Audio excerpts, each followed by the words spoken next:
Bonjour à tous, c'est Ambre et bienvenue dans ce nouvel épisode de Myself First, le podcast 100% bienveillance, amour de soi et développement personnel.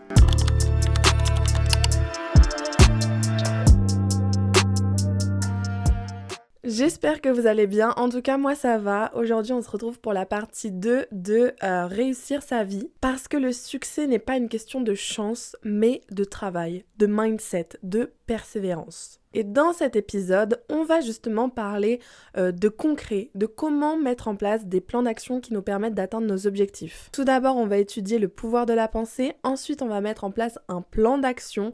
Juste après, je vais vous donner les 3 clés de la réussite et on va terminer par quelques conseils. Atteindre ses objectifs, ça commence dans la tête et je pense qu'on sous-estime trop le pouvoir de la pensée. Mais si vous voulez réussir, sachez que la loi de l'attraction, c'est une des clés du succès. La loi de l'attraction, je pense que vous la connaissez par cœur maintenant, mais c'est vraiment ce truc de je me dirige vers mes pensées. Mon attention est dictée par ce que je pense. Donc en gros, ce qui se passe dans ma tête, ça va se matérialiser dans la vraie vie. D'où l'importance de cultiver des pensées positives, de réussite, de succès, etc. Parce que si vous pensez positif, vous attirez le positif. Si vous pensez négatif, vous vous dirigez vers du négatif. Premier conseil, adopte le mindset « je le veux, je l'aurai ». Dis-toi que l'abandon ne fait pas partie de tes possibilités et que tu ne lâcheras pas tant que tu n'auras pas obtenu ce que tu désires. Je vous l'ai dit, la loi de l'attraction, c'est le fait de matérialiser ses pensées, d'où l'importance d'avoir des bonnes pensées. Et comment avoir des bonnes pensées ? Je vais vous le dire tout de suite. Première étape, le désir. C'est le désir qui est à la source de tous nos rêves. Le désir rend l'impossible possible parce que notre esprit, il connaît aucune limite hormis celle qu'on lui impose. Donc n'hésitez pas à désirer beaucoup de choses parce que plus vous demandez à la vie, plus vous recevrez d'elle. Et la deuxième étape, au-delà du désir, c'est d'avoir la foi. La foi, elle rend ce désir, elle rend cette pensée tellement puissante qu'elle fait partie de nous. C'est comme croire en Dieu, avoir foi en Dieu. Ceux qui sont croyants, pratiquants, Dieu, on se pose même pas la question de savoir s'il existe ou pas. C'est même pas une question. Dieu existe. Dieu fait partie de leur vie. Et toi, avec ton succès, c'est la même chose. Tu ne peux pas échouer, en fait. Tu peux pas ne pas atteindre tes objectifs. C'est pas une possibilité. Faut que tu comprennes que chaque pensée est accompagnée d'une émotion et que l'ensemble des émotions constitue un champ magnétique. Et c'est cette énergie, en fait, qui va faire en sorte que tu matérialises tes pensées et devenir tes pensées. Mais avoir la foi, c'est pas forcément quelque chose d'inné.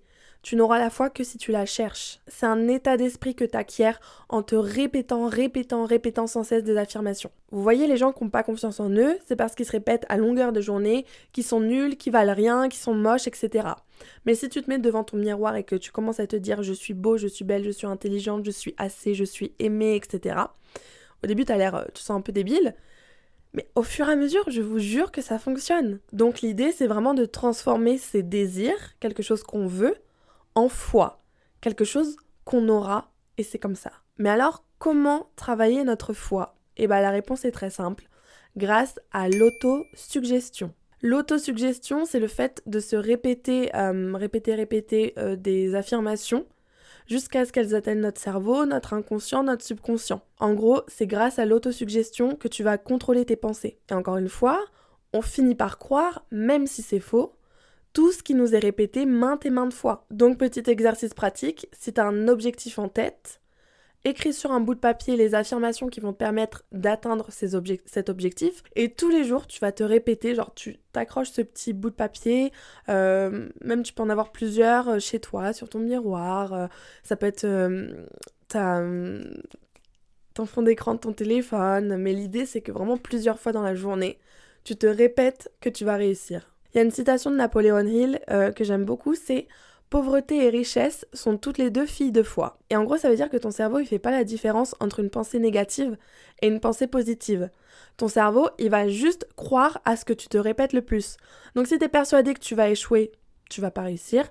Et si tu es persuadé que tu seras quelqu'un à succès, effectivement, tu vas réussir. Bref, tout commence dans la tête, tout commence avec nos pensées. Et tant que t'as pas ce mindset à l'intérieur de toi de te dire je désire quelque chose, j'ai foi en moi, je sais que je vais y arriver, bah t'iras nulle part. Ok, maintenant il est temps de mettre en place un plan d'action. Mais avant de mettre en place un plan d'action, il faut déjà définir nos objectifs. Et pour ça, je vais vous parler d'une technique que j'ai apprise en école de commerce, c'est la technique SMART. La méthode SMART, elle permet de mettre en place des objectifs spécifiques, mesurables, ambitieux mais atteignables, réalistes et temporellement définis. Et c'est très important quand on veut atteindre ces objectifs, de bien définir justement ces objectifs. C'est vraiment la base pour ne pas s'éparpiller, pour savoir où on va, comment on y va, combien de temps on se laisse pour y aller. Donc voilà, spécifique, l'objectif doit être précis, pas vague. Mesurable, il faut pouvoir évaluer les progrès ou le résultat. Ambitieux, mais atteignable, donc l'objectif il doit être motivant sans être irréaliste. Justement, l'objectif doit être réaliste, donc en lien avec les ressources et les contraintes existantes. Et enfin, temporellement défini, il doit avoir une échéance claire. Pour vous donner un exemple, moi mon objectif là, c'est d'augmenter le nombre d'abonnés de ma chaîne YouTube. Vous voyez, ça c'est un objectif spécifique. On parle d'abonnés, on parle de YouTube. Faut qu'il soit mesurable. Donc moi, je me fixe 50 000 abonnés. Il faut qu'il soit atteignable. 50 000, c'est ambitieux, c'est bien, mais c'est pas comme si j'avais dit 1 million. Il faut que cet objectif soit réaliste, et effectivement, cet objectif est réaliste si je suis régulière et si j'engage ma communauté. Et enfin, il faut qu'il soit temporellement défini. Donc cet objectif des 50 000 abonnés, je me le fixe d'ici juin 2026. Ok, maintenant que tu sais ce que tu désires, il est temps de mettre en place un plan d'action. Le plan d'action type, c'est simplement d'écrire ce que tu veux sur un bout de papier. Je veux que tu te fixes un objectif à la fois. Si tu pars sur plein de choses, ou alors tu me fais un objectif et ensuite tu le déclines, etc., ça va pas marcher.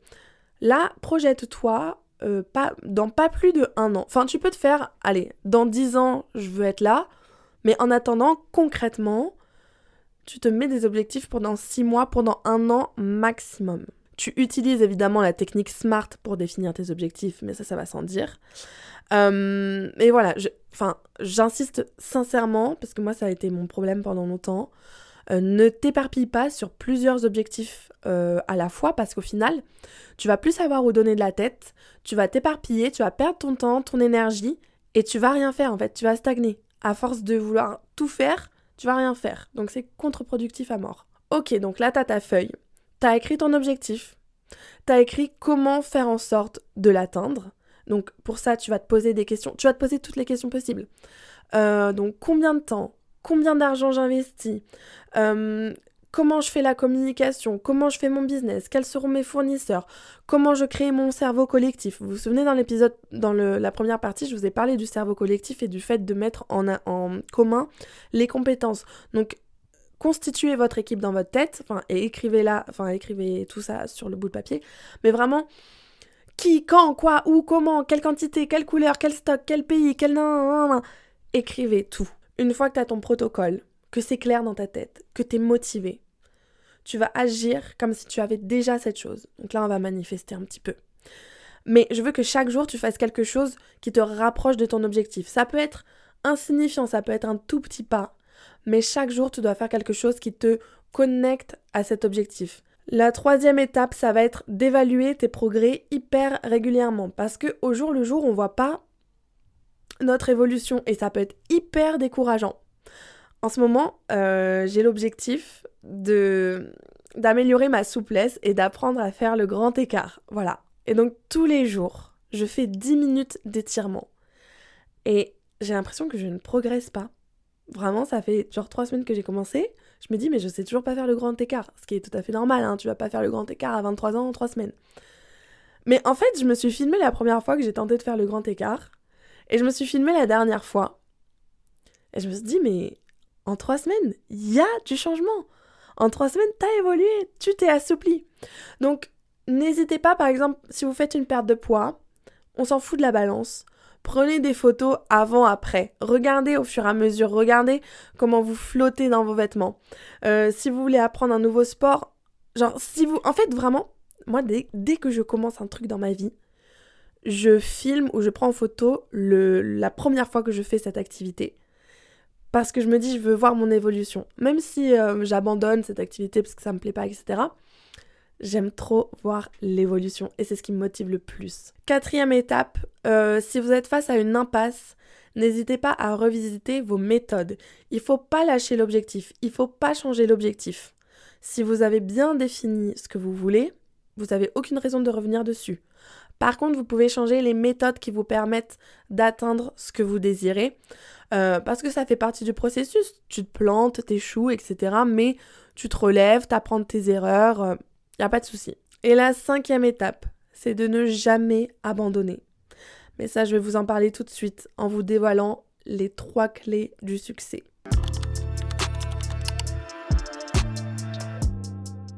La première clé du succès, c'est la persévérance. La consistance est beaucoup plus importante que la motivation parce que c'est la discipline qui va te permettre d'atteindre tes objectifs. La motivation, c'est un truc genre, c'est sur le coup, t'as fait ton objectif, t'es trop content et tout. Oui, mais après, pour avoir des résultats, il faut de la discipline. Dans ton parcours de réussite, tu vas être confronté à plein d'obstacles. Mais si t'abandonnes à la première épreuve, tu vas pas aller très loin. On en revient à l'échec dont j'ai parlé dans ma première partie. L'échec n'est pas une fatalité, l'échec n'existe pas. Et en fait, il faut voir l'échec vraiment comme une composante de la réussite. Si je te dis qu'il te reste 25 échecs avant d'atteindre ton objectif, et bien dès que tu vas échouer, dès que tu vas être confronté à un imprévu, un challenge, un obstacle, tu vas plus voir ça comme quelque chose de négatif. Tu vas voir ça comme « Oh, ça me rapproche de mon objectif, je vais bientôt réussir, j'y suis presque ». Et tu vas comprendre que c'est une leçon, que c'est un apprentissage et que tu as quelque chose à en tirer. C'est en persévérant que tu vas arriver à ton but. Personne n'a dit que ça allait être facile de monter sa boîte. Personne n'a dit que tu allais être milliardaire en 5 jours.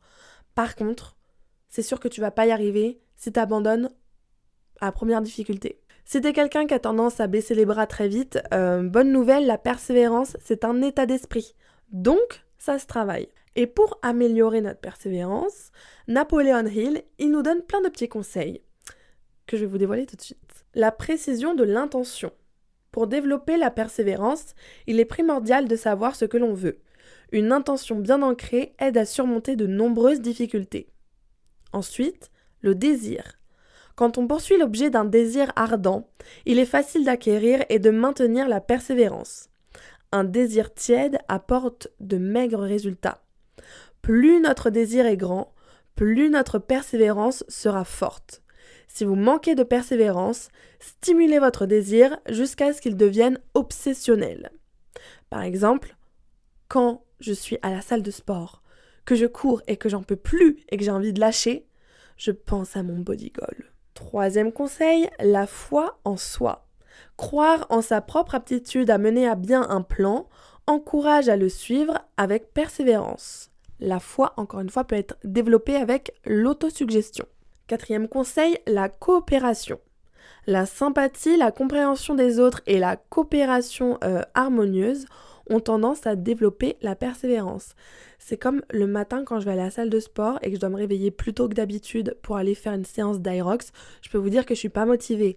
Mais j'y vais avec ma copine. Donc en fait, j'ai pas d'autre choix que de me lever. Et vous voyez, c'est pour ça que c'est important d'être bien entouré. C'est parce que quand tu fais les choses à plusieurs, bah ça te motive. Moi toute seule, j'y serais pas allée ce matin. Mais en sachant qu'elle était là et qu'elle comptait sur moi, c'est ça qui m'a permis d'atteindre mon objectif, mon quota de sport du jour, quoi. Donc voilà un peu ce qui concerne les conseils de la persévérance. Mais il nous parle aussi des ennemis de la persévérance, qui sont ne pas savoir ce qu'on veut, l'hésitation, les excuses, l'habitude de laisser les gens prendre des décisions à notre place, le contentement de soi, au lieu de se challenger, et souhaiter au lieu de vouloir. Je trouve ça très intéressant et c'est clair que la persévérance, c'est une des clés de la réussite. La 2e clé de la réussite, c'est de savoir comment obtenir tout ce qu'on veut. Si tu veux quelque chose, demande. Des fois, on se prend la tête alors qu'il suffit juste de demander. Et les gens ne disent pas aussi souvent non que ce qu'on pense. Et dans tous les cas, ça coûte rien de demander. Au pire, la personne a dit non. Au mieux, tu as ce que tu veux sans effort. Demander, c'est le début de recevoir. En fait, quand on demande quelque chose, il y a un processus mental et émotionnel, magnétique qui se met en place et qui nous prépare à recevoir. Alors là, tu peux me dire, mais je comprends pas, moi je demande, mais je reçois pas.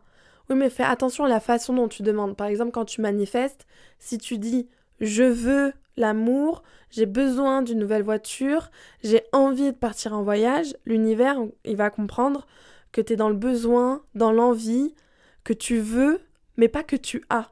Donc quand tu demandes quelque chose, que ce soit à l'univers ou à quelqu'un, il faut que tu sois vraiment à l'affirmatif et que tu fasses attention à la manière dont tu demandes et à l'intention que tu poses. Donc il faut que tu apprennes à demander, mais il faut surtout que tu apprennes à recevoir. Parce que le succès, c'est comme un océan. Il y en a plein, ça déborde, il y en a pour tout le monde. Mais si tu arrives face à l'océan du succès, avec une petite cuillère, avec un seau, tu vas pas aller très loin. Notre seule limite, c'est nous-mêmes, parce qu'on s'auto-censure. Vois les choses en grand. Comme on dit, rêve de décrocher la lune et tu finiras dans les étoiles. Alors oui, plus tes objectifs ils sont ambitieux et plus ça peut prendre du temps, plus ça peut être compliqué, et encore, hein. Mais tant que tu ne lâches pas, t'es toujours dans la course. T'as toujours une chance de... Enfin, c'est même pas de la chance, c'est du travail, mais t'as toujours cette opportunité d'atteindre ton objectif. Moi, mon objectif, c'est de vivre de ma passion, c'est de faire quelque chose de concret avec ma chaîne de podcast et de gagner ma vie grâce à ça. J'en suis loin, mais je suis tellement pas découragée. Au contraire, je suis tellement motivée parce que je vois cette chaîne évoluer, je vois mes projets se mettre en place dans ma tête et dans la vraie vie. Donc, je vous dis, ça fait... La réussite, c'est un processus, quoi. C'est un voyage et il faut savourer chaque moment et être reconnaissant tout le temps. Il faut demander les choses avec intelligence, à la bonne personne, au bon moment, avec les bons arguments. Ta demande, elle doit être préparée.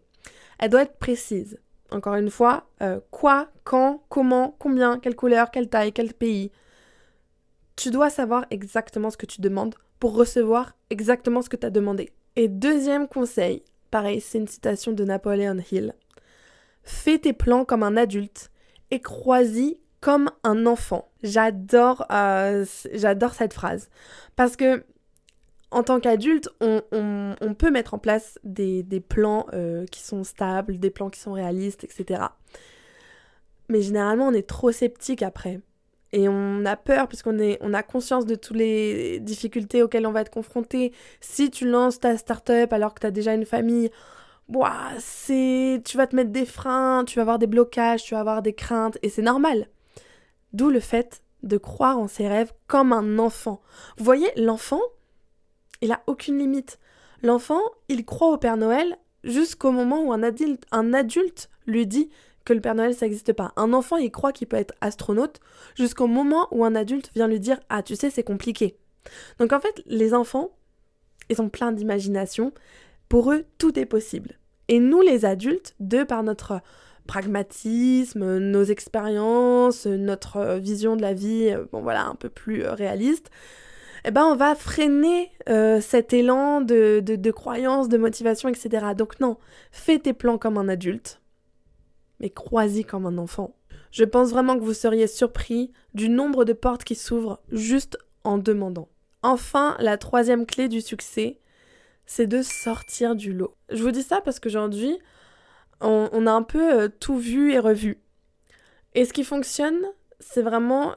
les gens qui s'enrichissent, c'est les gens qui prennent des risques, c'est les gens qui testent des nouvelles choses. Donc il faut sortir du lot, il ne faut pas avoir peur de ça. Et pour sortir du lot, être original, inoubliable, il faut travailler son imagination. À la base de toute réussite, il y a une idée. Et cette idée, elle est tirée de notre imagination. Juste avec ton imagination, tu peux repenser, recréer, imaginer un objet ou un concept ou une entreprise qui va faire fortune.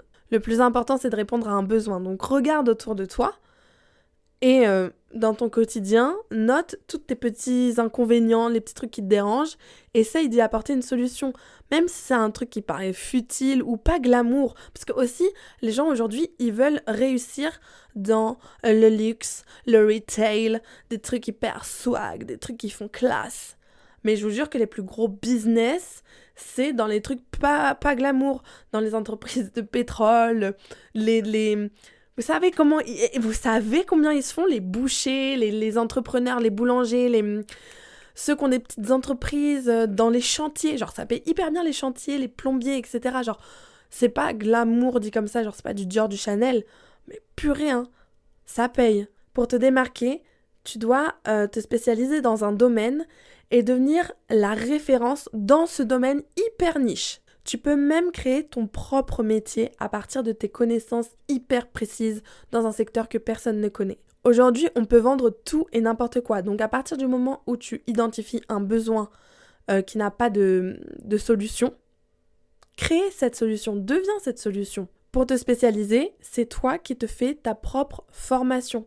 Et pour ça, tu as plein de ressources. En fait, je pense qu'on ne se rend pas compte de la chance qu'on a aujourd'hui d'avoir les réseaux sociaux, d'avoir Internet, d'avoir des livres, d'avoir des conférences, de pouvoir voyager, d'avoir des bibliothèques, d'avoir des formations en ligne. On a tout ce qu'il faut pour se spécialiser, pour se former, pour s'instruire. Je ne vous parle pas uniquement de l'école et des études, ça c'est la base. Mais presque tout le monde fait des études et des longues études aujourd'hui. Donc, faut se démarquer. Avant, vous voyez, parler anglais, c'était un plus. Maintenant, parler anglais, c'est normal. Enfin, ça devrait être normal. Du moins, dans les écoles de commerce, tu parles français et anglais. Et le plus, c'est de vraiment maîtriser une troisième langue. Donc, ne te contente pas de simplement faire des études ou de simplement suivre ta formation. Va t'instruire autrement. Développe un truc à côté. Même ça peut être une passion. Tu peux avoir une culture de fou sur la Seconde Guerre mondiale, sur l'automobile, sur un sport particulier. Peu importe, mais développe un truc hyper niche que tu aimes. Enfin voilà, en tout cas, sache un truc, c'est que tes connaissances n'ont de valeur que dans leur utilisation. Donc ça sert à rien d'être l'homme le plus intelligent du monde si tu sais pas quoi faire de toutes tes compétences. Les hommes ne sont pas payés pour ce qu'ils savent, mais pour ce qu'ils font de leur savoir. Donc certes, tu as une partie théorie, mais il faut aussi mettre ça en pratique.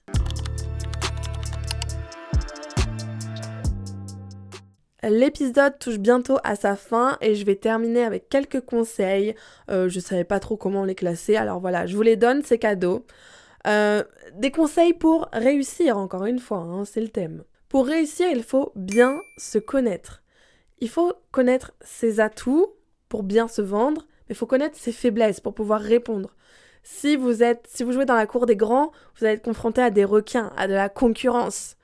Et eux, ils vont vouloir vous affaiblir. Jouer sur vos faiblesses. Mais si tu as déjà conscience de tes faiblesses, alors tu pourras tourner ça à ton avantage. Deuxième conseil, je vous l'ai déjà dit, mais il faut faire des bilans. N'hésitez pas à vous évaluer le plus souvent que vous pouvez. Les bilans, c'est hyper important pour constater ses victoires, son avancée, ce qui fonctionne pas, comment on peut s'améliorer, etc. Enfin voilà. Troisième conseil, inspirez-vous. Autour de nous, il y a plein de gens qui mettent en avant leur réussite. Et je parle pas des faux influenceurs milliardaires à Dubaï, là. Moi, je vous parle des vraies personnes qui ont marqué l'histoire. Et lisez leur biographie, intéressez-vous à leur parcours, comment ils en sont arrivés là où ils sont. Quatrième conseil, change ton mindset. Comme dirait Winston Churchill, un pessimiste voit la difficulté dans chaque opportunité et un optimiste voit l'opportunité dans chaque difficulté. Ça, c'est beau, ça. Tout est une question de perspective et de comment tu interprètes les défis. Être optimiste, c'est simplement utiliser chaque obstacle comme une chance pour apprendre et pour grandir. Je crois qu'on arrive au 5e conseil, qui est utiliser le vocabulaire du succès. Si ton objectif c'est d'être riche, je ne veux plus jamais t'entendre dire que t'es pauvre, que t'es fauché, que c'est la fin du mois, c'est compliqué. Si ton objectif c'est de mincir, je ne veux plus jamais t'entendre me dire que t'es moche, que t'as des bourrelets, que t'es complexé, etc. Les mots ont un impact sur nos pensées, sur notre manière de réagir avec le monde.